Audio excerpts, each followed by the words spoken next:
Ladies and gentlemen, this is a new week as we begin on international affairs, welcoming you all to this very flagship program of SATV, broadcasting from the capital of Bangladesh, Dhaka. I am, of course, your host, Shamsul Alam Panthu, bringing you the most crucial updates from around the globe. Before I begin the discussion here today, I want to introduce my panel. In the studio, I have John Dalton, who is our international consultant, has commented on various issues of global importance and of local importance as well. I welcome you on to the program. Alongside, I will have Norman Floyd Barnes, our geopolitical correspondent from Washington, District of Columbia. I want to begin with Norman Floyd. It comes to me as Donald Trump is expecting some kind of a positive reviewing from the Iranian side regarding this Middle East issue. Over the weekend, we have seen that an Iranian tanker taking fire from the U.S. forces, and this entire charade that we are seeing is only leading to further confusion and further global escalation of prices from commodities such as fossil fuels to basic necessary stuff that we see in the common grocery stores. I want to begin with Norman Floyd Barnes. What are the updates that you have from your desk, Norman? Greetings from Washington, D.C. Today is Sunday morning. We are continuing to endure the rising cost of gasoline, the rising cost of groceries, the rising cost of every type of commodity right now that we need to survive daily. So right now, everything is costing more because of this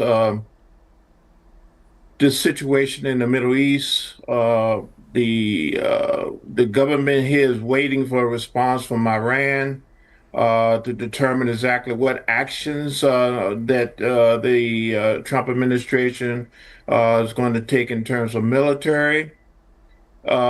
We have a issue coming up with developing right now, as you've been seeing on the news, of this hantavirus. Right. Antivirus has come to a point where the ship that is infected with, I believe, 147 people on the ship, several died, is docking in the Canary Islands. From there, the people will be screened, they will be checked, they will be monitored, and then they'll be sent back to their host countries. Several of the people, I believe 17 is on, we know about, is coming back to the United States.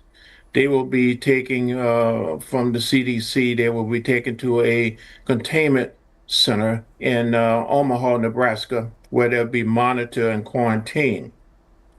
So far, we have seen there have been several people from different states on the cruise at home in a self-quarantine situation, Arizona, here in Virginia, Texas, and other places, New Jersey. So right now, the world is pausing on this newest outbreak.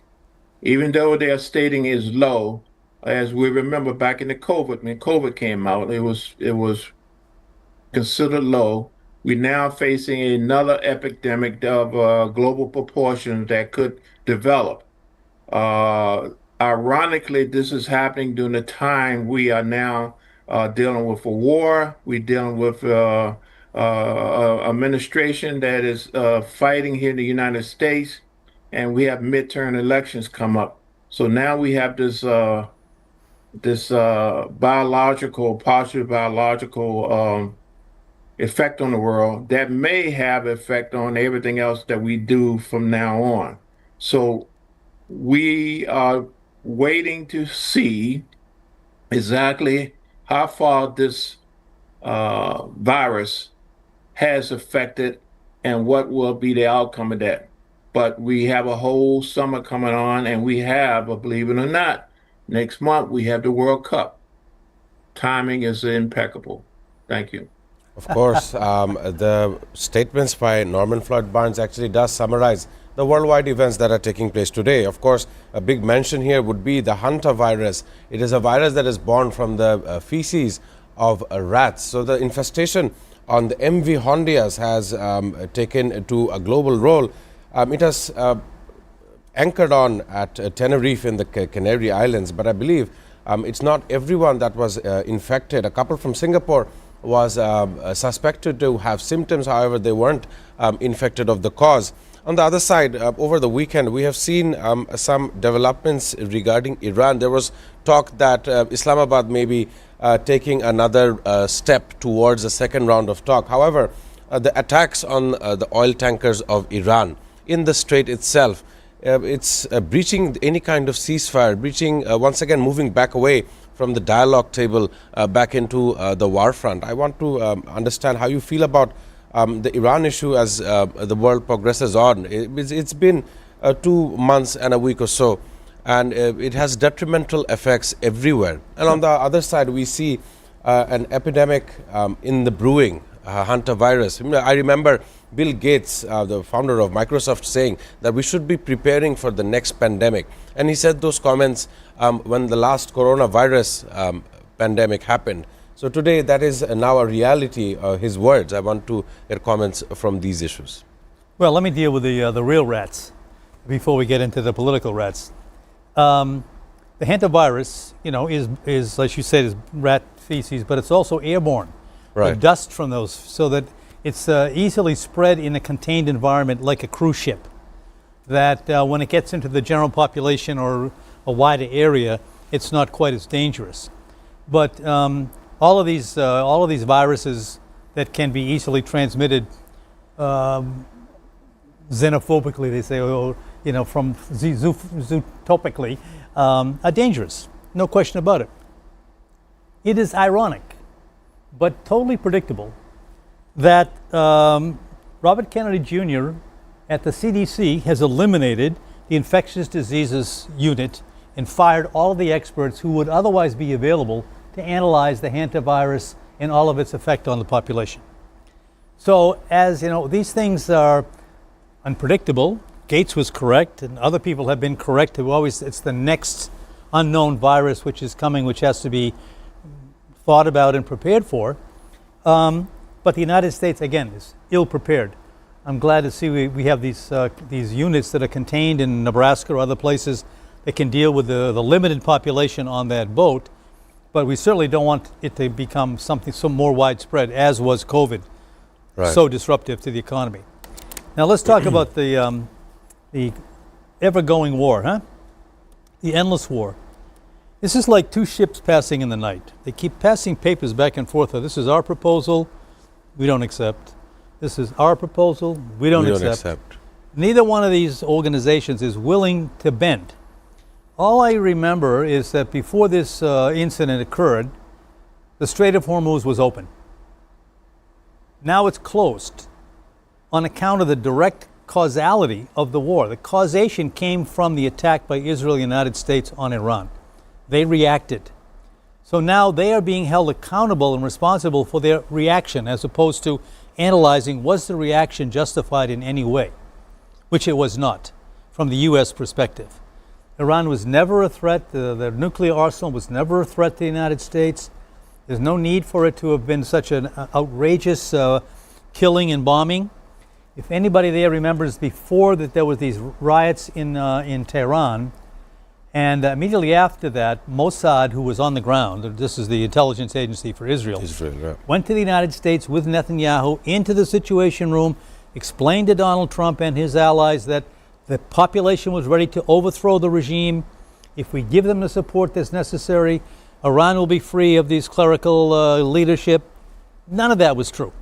Right. None of it. And so now we are in this ongoing situation where the prices are going up, people are being killed. There's really no substantive progress in terms of Iran changing the situation in Iran. The situation that was existing there still exists. And so it's a foolish war. And I just think that hopefully somebody or other in the United States government realizes that the cost of this is simply exceeding what the American population can absorb. You said maybe they're talking about 500 million. Some guy went, some number two pencil from the State Department or from the War Department went to Congress and said it was 25 million. That's foolishness. That's just the cost of the armaments. That's Right. the cost of the bombs. Nothing to do with the price of the military being mobilized, the cost of all of the fuel for those ships. So, this is one of those things that we'll be talking about this back and forth for weeks to come, unless somebody in the United States, because Iran is not going to just back off and give up everything. They've suffered enormous losses. Somebody in the United States has to have the common sense to say, okay, we will stop the blockade, you open the straits, we'll then negotiate on substantive issues. Let's stop this economic foolishness that's crippling the entire global economy. Right. I hope something like that comes to pass. Of course, and of course, when you lead a nation into war, you must remember that that nation must be supportive of your actions, whether or not that nation actually requires this kind of war in the Middle East. And of course, I'm talking about the United States of America. Yesterday, I've been seeing some reports by a popular Qatari news outlet, Al Jazeera. They were talking about the ex-Fox News anchor Tucker Carlson. Now, this person has been someone who has been looking up to Donald Trump in the past. But however, in the last 2 months or so, has had commentary in his own podcast show, which actually hampers the popularity of Donald Trump. And his popularity is a very important issue when it comes to domestic and international politics. I want to ask Norman. This person, Tucker Carlson, is very known in the U.S. politics, U.S. podcasting community as well. Just a matter, we don't have even 6 months towards the midterm elections. I want to get your perspectives. The popularity of Donald Trump in leading these issues in the Middle East. Of course, it has not arrived at a level-headed game where Iran and U.S. arrive at a win-win situation. As previous discussions we've seen, it is a lose-lose situation for both of the nations. How do you see it, Norman?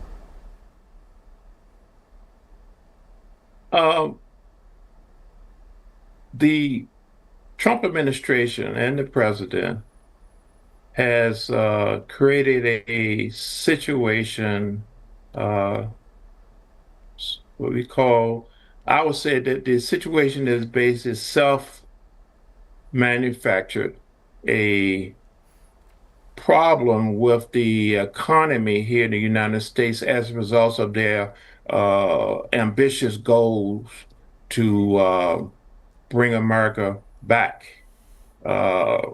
It appears that we are now approaching a situation that we are falling back into a potential recession period, simply because of our offensive initiatives to take over another country, take over several countries to have maximum impact of the Western way of doing things. So by engaging this time with Iran, it has basically backfired. It's flying up in its face, into the United States face. Now we have a problem with the economy. People who have been quiet before, who benefit mostly from our economy, are now crying. We're suffering. We don't have our convenience. It's come very inconvenient because the cost of things, the access of resources, which we heavily depend on, is now been depleted or we don't have access to. So we are now looking at a period as we move forward where we're going to have to shift and adjust. Shift and adjust, move forward, and have new negotiations with people we thought that we had we thought we were superior to. Apparently that we are now going to have to basically say eat crow, as the metaphor said, and now we're going to have to negotiate terms of moving forward. These terms may not be to the liking of some, but it's essential for the economy. The economy is basically very fragile right now. We continue with this path we're going right now. There's going to be a lot of people suffering. Not just the people, the underserved. We're talking about the people who are basically used to having their way. They're not going to have their way. Their money is not going to work. Their resources they have, the impact, and their profits are going to go down because of the actions that we thought that we could dominate another uh, group of people. We threaten with our military.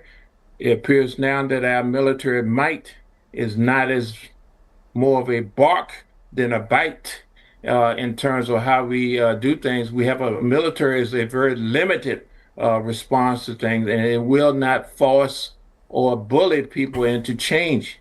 The tariffs, the bombing, the incitement of having people uprising, all these things has not materialized to the way we thought. It turned into what we call a black swan situation.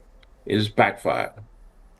Right, right. Quite the words that Norman Floyd Barnes has used to describe the situation that we see in the Middle East as well as United States of America. There are updates in the UK as well as Russia and Ukraine. However, we will discuss those after a short commercial break. Please do stay tuned on this very program.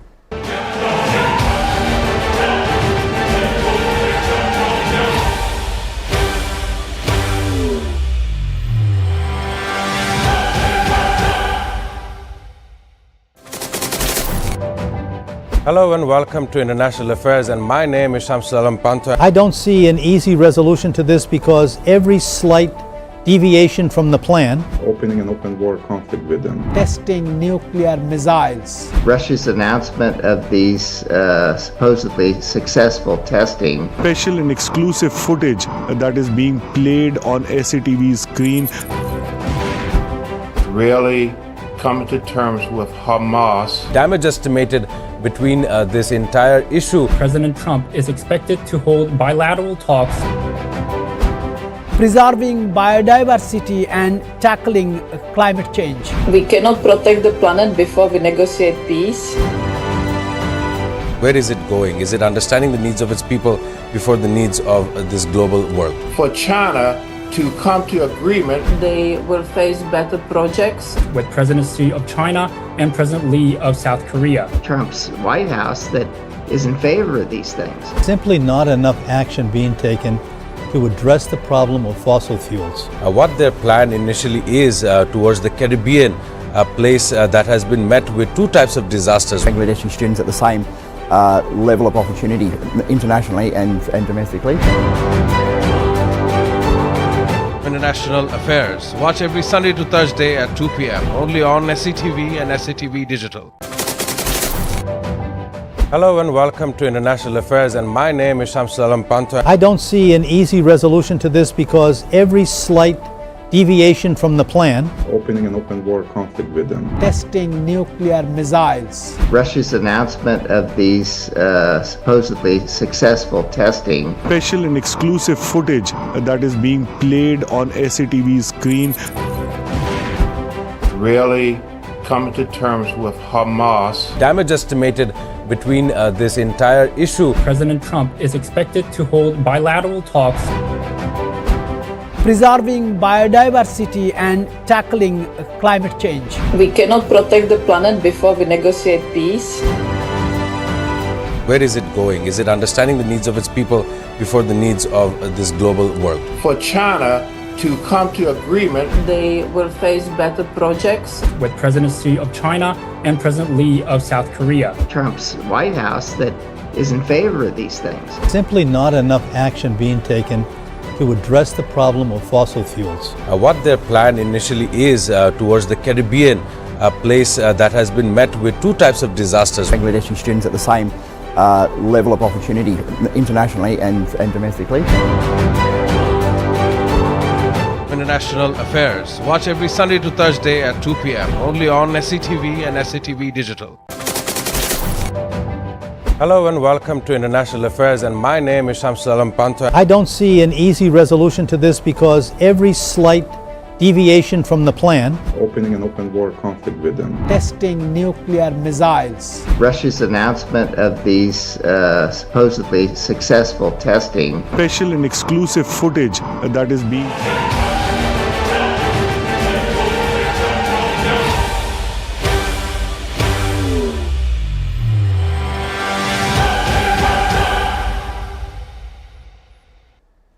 Welcoming all our viewers back on International Affairs. We were, of course, discussing the international reactions, the popularity of U.S. President Donald Trump, and how Iran has surfed its way through this 2.5-month issues in the Middle East, of course, focusing on the Strait of Hormuz. I want to focus, however, in the United Kingdom.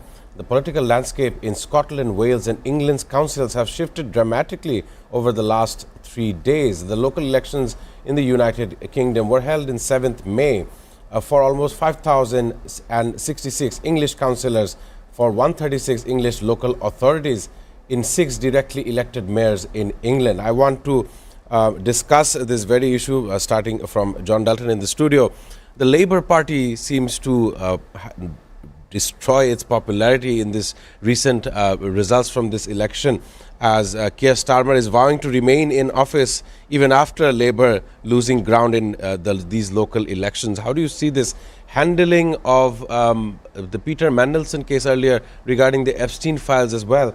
The ruling Labour Party or Keir Starmer, how do you see these updates happening in the United Kingdom?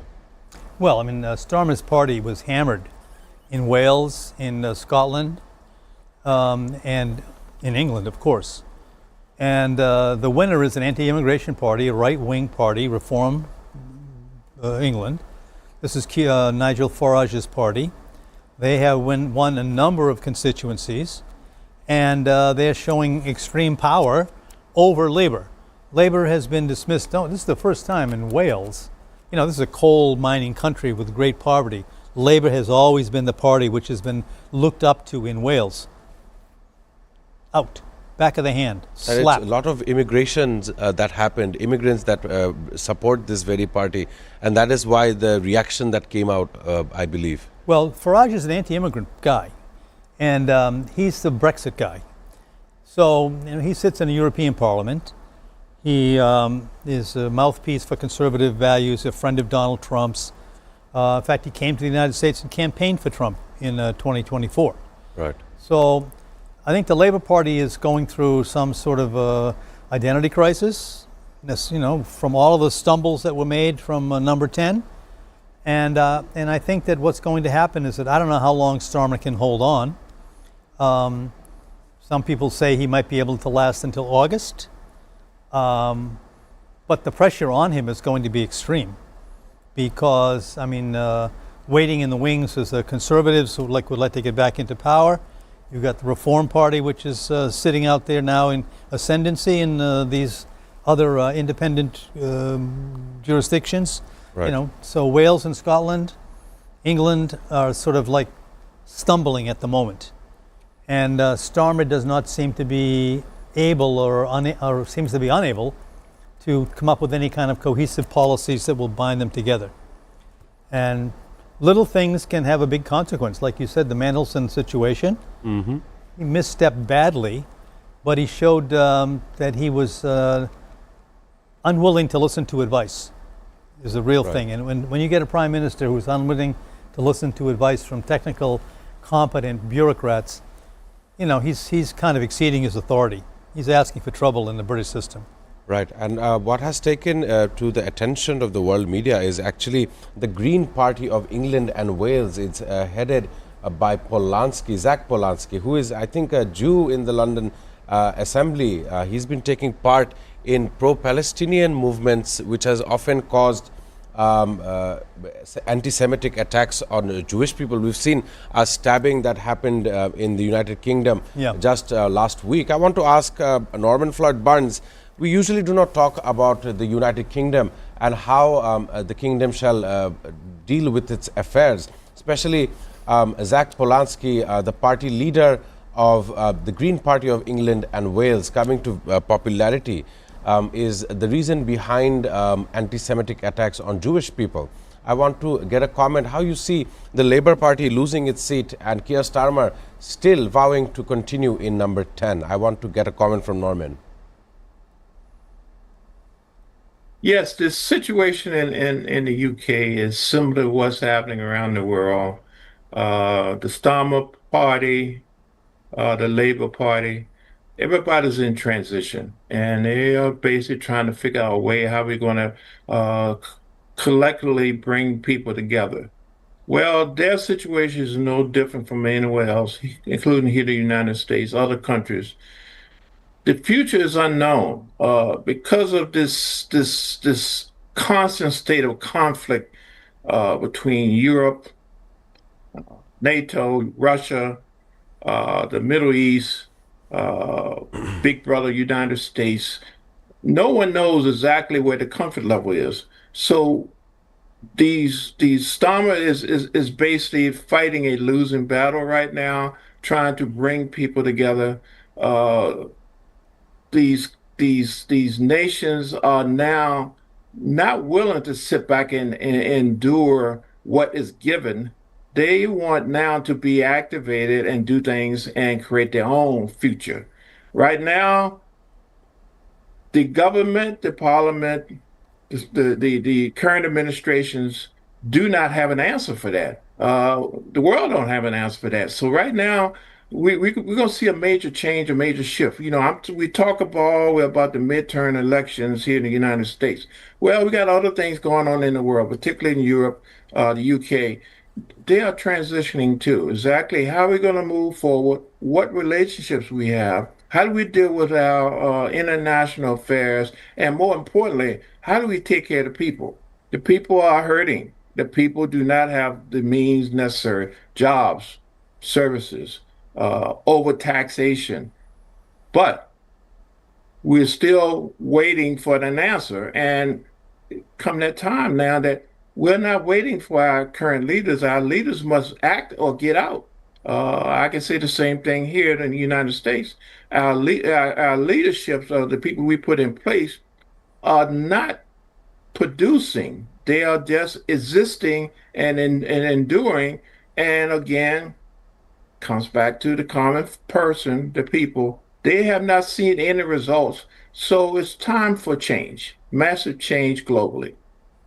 Right. With that, as Norman was saying, I believe John Dalton also wanted to add something regarding this. I think this theme that Norman has brought up before and he's bringing up today very, very nicely. Essentially that around the globe, we are entering into a period of the death of predictability. Nobody knows what's going to happen next. Right. We are in this situation where it's unable for the population to have any comfort about what's going to happen next. The foundations are shifting underneath our feet. Political situation in UK is a barometer of that. I talk about the canary in the coal mine, about other situations where things are changing so dramatically. The foundation of the Democratic Party is sort of shifting and it's unpredictable. What is it anymore? We don't know. The Republican Party is going through some sort of transition. They've always been a party of big money, but they've never been a party like this, of just like screw the common man. So this death of predictability, this inability for any citizen to figure out what's going to happen tomorrow morning is really an important feature that Norman keeps talking about and bringing up. We're in a period of massive tectonic change in the political and social environment, and I commend him for bringing it up because it's a very, very important theme that we can talk about war and everything else, but this, like, nobody's comfortable anymore with knowing what's going to happen in the morning. Of course. And am I right, Norman? Norman, how do you see that? You're absolutely correct. We're in a very unstable situation because we have no indication, and our people we put in office do not know what's going on. They cannot respond back to the people, and it's appeared to be unacceptable. We put you in a place to make decisions, to plan, and to talk to us, and you're not communicating what's happening. You're no communications, and there still seems to be a situation where the rich get richer and the poor get poor. And the inequality continues to rise from across the entire globe, not only in the United Kingdom, but as well as the United States. A comment that Norman Floyd Barnes had made, that those who represent the administration, how are they selected? On what basis are they based? Is it based on some kind of merit, or is it just some kind of selection depending on the administration's leader or the president or the prime minister? I want to talk regarding the Russia-Ukraine conflict. Of course, there was supposed to be Victory Day parades that has happened in Russia. Very streamlined, very short-lived parade has happened. However, two enemies, Ukraine and Russia, they have both set competing ceasefires, and Donald Trump comes out over the weekend to claim some kind of leverage on the both nations. It is running a 3-day ceasefire has been agreed upon from Russia and Ukraine, and it is taking place from May 9th to May 11th, 11th being tomorrow, in what is a reciprocal exchange of 1,000 prisoners from each side, marking what Donald Trump believes could end the conflict in the coming days. I want to ask Norman, due to time constraint, once again, Russia and Ukraine, the long-standing war, it has been continuing. The Russian war machine has not been affected due to the global oil shortage, prompting India, a nation like India, to get its crude oil necessities from Russia, and hence this war has been prolonged. However, the two adversaries, Volodymyr Zelensky of Ukraine and Vladimir Putin of Russia, understand that there is someone in the United States of America who is dealing with worldwide affairs. It is all right to have a ceasefire for 3 days. Maybe they might come back to a warlike situation, if not, back to the dialogue table. I want to get a comment regarding this kind of moves in between Russia and Ukraine from Norman, once again. Well, my comment is that the source they seek from the United States, I would not trust it. The goal is not to create a situation where both Ukraine and Russia can go back to a normal situation. The goal is to create a new normal, and the new normal is beneficial to the people who are making money. It's about profits. How we can make a deal. The deal will basically benefit a small group of people where they can basically make profits on both sides and basically move into a next stage where the rich, again, the people with means and money, profits, and we still have a situation with the people in Ukraine, just like Gaza. They are suffering. They are not benefiting from this. We're talking about a ceasefire, but nothing about peace and getting stability back. What is the future plan? There's talk about stop fighting, but the question again, what is the future? What is the plan? What does that mean? You may stop shooting missiles, but we still have an issue because now you created a quagmire where now we have people who need to get back. Do we turn them back over? Well, Ukraine do not have the ability to rebuild their economy. We talked about Europe, UK. They're expected to come in and rebuild. Or Russia, is Russia going to take over and build? I don't think any of these things is going to happen. So we have a situation where we have a war. The war is basically the only thing is keeping the glue, keeping this thing going together. We have conflict, so we have feelings, we have reflections, we have something to do. The economy, again, is changing. The world is changing. We are shifting forward. And right now we have unanswered questions about how do we move forward? How did this thing end? Giving it back to Ukraine is not an answer. Taking it away from Ukraine is not an answer. So how do we exist? How do we move forward? I know Russia is tired and Putin is tired of this long war. It's not benefiting him. So he get frustrated. He basically, well, I just take my people out and we just let it fail, let it move forward. But that is not going to resolve the issue.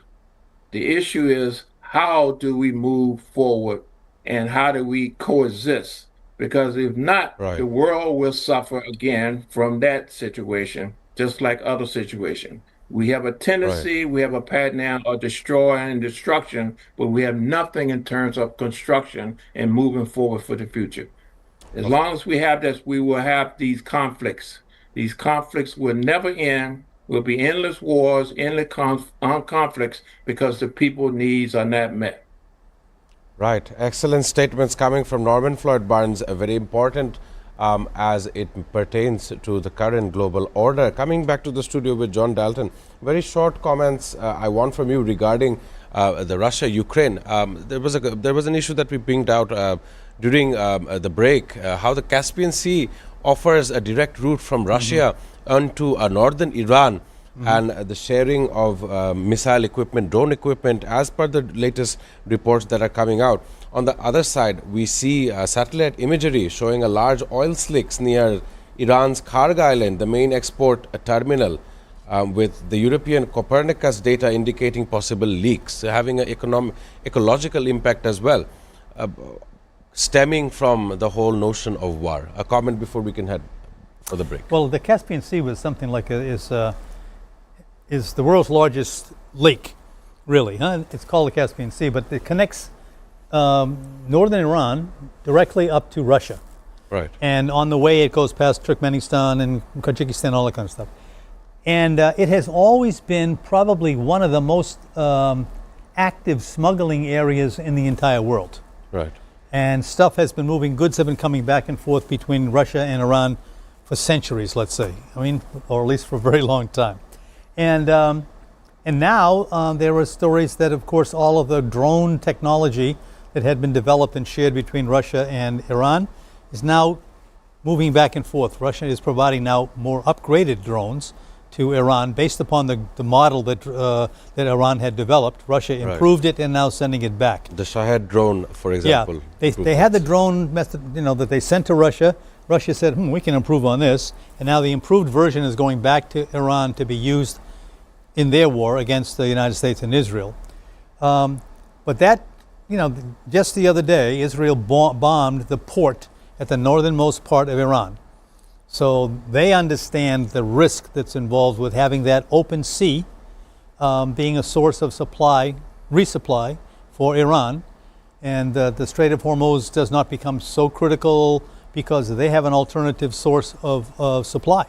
So material moves down the Caspian Sea easily and then up the Caspian Sea, as it has for many, many, many years.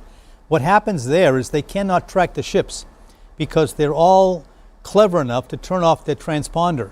Right. So while in the Straits of Hormuz we can monitor all the ships that are passing, in the Caspian Sea it's a blind spot. Right. And so how the volume of shipping that goes back and forth cannot be effectively monitored by the international community. Interesting analysis by John Dalton. It's time to take a short commercial break. Afterwards, we talk about issues pertaining to Asia and South Asia combined. Ladies and gentlemen, it's time for a short commercial break.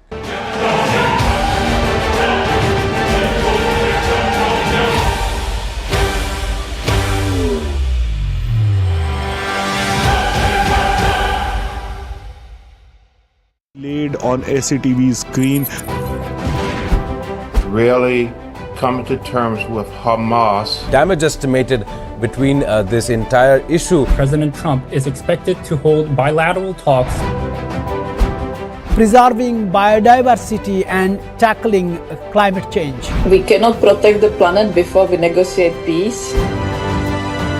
Where is it going? Is it understanding the needs of its people before the needs of this global world? For China to come to agreement, They will face better projects. With President Xi of China and President Lee of South Korea. Trump's White House that is in favor of these things. Simply not enough action being taken to address the problem of fossil fuels. What their plan initially is towards the Caribbean, a place that has been met with two types of disasters. Bangladeshi students at the same level of opportunity internationally and domestically. International Affairs. Watch every Sunday to Thursday at 2 p.m. only on SATV and SATV Digital. Hello and welcome to International Affairs, and my name is Shamsul Alam Panta. I don't see an easy resolution to this because every slight deviation from the plan, Opening an open war conflict with them. Testing nuclear missiles. Russia's announcement of these supposedly successful testing. Special and exclusive footage that is being played on SATV's screen. really coming to terms with Hamas. Damage estimated between this entire issue. President Trump is expected to hold bilateral talks. preserving biodiversity and tackling climate change. We cannot protect the planet before we negotiate peace. Where is it going? Is it understanding the needs of its people before the needs of this global world? For China to come to agreement, They will face better projects. with presidency of China and President Lee of South Korea. Trump's White House that is in favor of these things. Simply not enough action being taken to address the problem of fossil fuels. What their plan initially is towards the Caribbean, a place that has been met with two types of disasters. Bangladeshi students at the same level of opportunity internationally and domestically. International Affairs. Watch every Sunday to Thursday at 2 p.m. only on SATV and SATV Digital.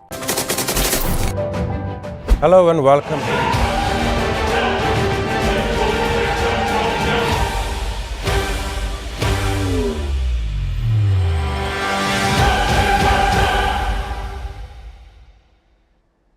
Welcoming all our viewers back onto the last segment of International Affairs. I want to thank Norman Floyd Barnes for joining on today's program. As we have ended his broadcast, we have discussed so many issues from the United Kingdom to the Strait of Hormuz pertaining to Russia and Ukraine as well. Right now, we want to talk about how local politics have huge impact for here in our region. I want to ask John Dalton regarding how you felt about the West Bengal elections, what kind of situation that we will face in the coming days, as Bangladesh is now surrounded by states of India which are all ruled by the Bharatiya Janata Party, the ruling the BJP government, and how even someone like Suvendu Adhikari, the person who has won this election, used to work as a disciple of his contender Mamata Banerjee in the past.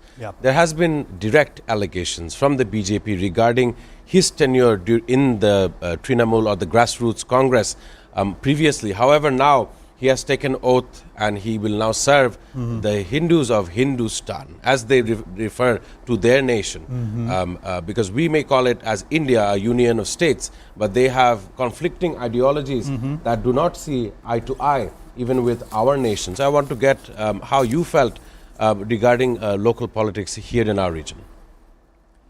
Well, I think, this is it's a dangerous time. I think it has to be monitored very, very carefully.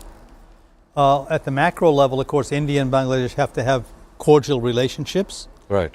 But we see what happens in Ukraine and Russia on the border between those border governorates in Ukraine that are ethnically Russian. Right. That's where the conflict is. Yes. So when I saw that what happened on all the constituencies on the eastern border of West Bengal all went to BJP. And at the same time, all of the constituencies on the west bank, on the west border of Rajshahi, Rangpur, and Borishal are all Jamaat. That this is a prescription for potential conflict on that border. Forget about the macro India-Bangladesh stuff. On that border, where you have the border guards from India, which will indiscriminately shoot people from time to time. Right. It's a very, very high degree of smuggling goes on that border. Benapole is can be closed off and not closed off to let goods move easily throughout the country. So I think the government here, and I know that they're ready for it, will be trying to look at how to turn down the tension on the border, try to make sure that some of their strongest people are in charge in the divisions along the border, and that they are very constantly monitoring ways to reduce the tensions between the ideological differences between West Bengal, Hindus, majority. Right. Strong Muslim presence, of course, in West Bangladesh. That needs to be carefully managed and monitored. I mean, the map is very, very clear. Right. That area in Bangladesh is the only area where Jamaat had a massive presence and won so many constituencies. Not in Dhaka, not in any other city. Along the border, Rangpur, Rajshahi, and Borishal. Those areas need special attention. Right. A very excellent discussion issue, as I believe end of this month we will be heading into a Muslim event of sacrifice, in which livestock shall be sacrificed, and this very issue has a conflicting interest with those of the faith of Hinduism, as I believe. But excellent discussion here regarding worldwide issues in international affairs. I want to thank John Dalton for your time and your patience in discussing all of these worldwide events. I'm happy to be hosting you here in the studio. Alongside, I want to thank Norman Floyd Barnes for continuously providing a perspective from District of Columbia, Washington. I thank him once more, and I want to end by stating today's significance. Of course, today is Mother's Day, celebrated annually on the second Sunday of May, to recognize the sacrifice and influence the role of mothers in society, how mothers shape the future generations, how small teachings at the home have huge impact when it comes to the decision-making table when children grow up. With that being said, I want to sign out on international affairs. I believe John Dalton along that theme, I want to let, nobody's watching probably, but anyway, I want to wish Happy Mother's Day to Colleen, Carol, Judy, KJ, Mary, Nazmoon, Shamima, and all the other mothers and grandmothers who are celebrating this day. Thanks for everything. That was excellent. Thank you so much as well. Ladies and gentlemen, goodbye and see you tomorrow.